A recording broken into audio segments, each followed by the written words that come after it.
Did the House really pass a bill punishing boycotts of Israel? Here's the full story. Recently, a viral TikTok video claimed that the House just passed a bill punishing politically motivated boycotts of Israel. This claim has sparked debates, to say the least. It's created a lot of confusion and a lot of strong opinions online. So let's see what really happened. The claim is that the House just passed the bill punishing politically motivated boycotts of Israel, the amendment to the Pentagon budget. So at first glance, it looks like Congress passed a sweeping law that forces arms manufacturers and Pentagon contractors to be pro-Israel or lose their contracts.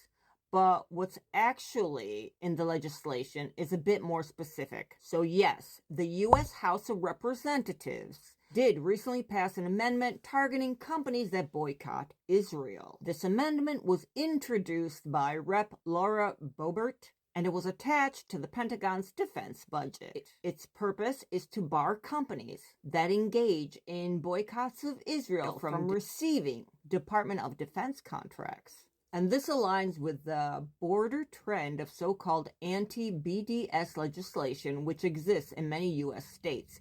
BDS refers to the Boycott, Divestment, and Sanctions movement, which calls for international state-level laws often require companies that want government contracts to certify they are not boycotting Israel. So the House amendment essentially extends this concept to federal defense contracting, specifically Pentagon contracts. So what does this mean? It disqualifies companies that boycott Israel from Pentagon contracts. This means if a company is actively engaged in a boycott of Israel or Israeli settlements, it would not be able to win Pentagon contracts under this amendment.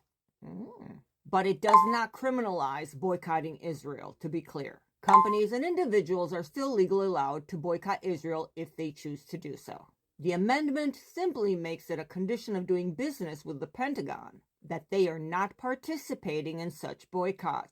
But it has not fully become a law yet. The amendment passed the House but still must survive the Senate process and be signed into law as part of the overall defense budget before it takes effect. Amendments can be stripped out during reconciliation. So some online posts make it sound like it's a blanket federal requirement, forcing all arms manufacturers to provide weapons to Israel or swear loyalty to Israel's governments. That's not accurate.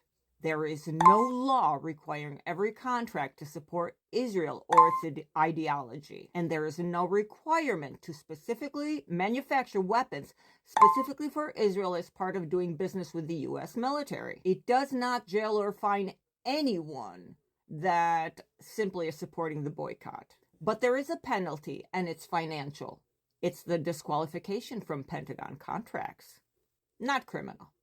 So the bigger picture is that it's part of a broader legislation and political trend in the United States where federal and state governments are pushing back against the BDS movement by tying government money and contracts to a company's stance on Israel. Now, critics argue that this is against free speech and would technically violate the First Amendment, while supporters say it prevents government funds from supporting boycotts they view as discriminatory. So bottom line, the TikTok claim is partly true.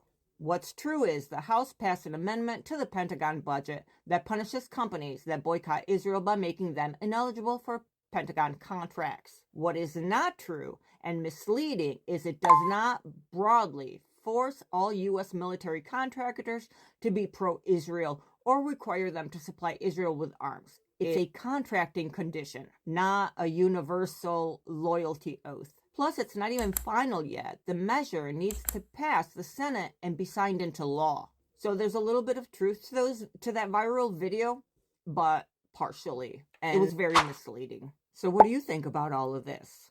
What is your opinion? Let me know in the comments.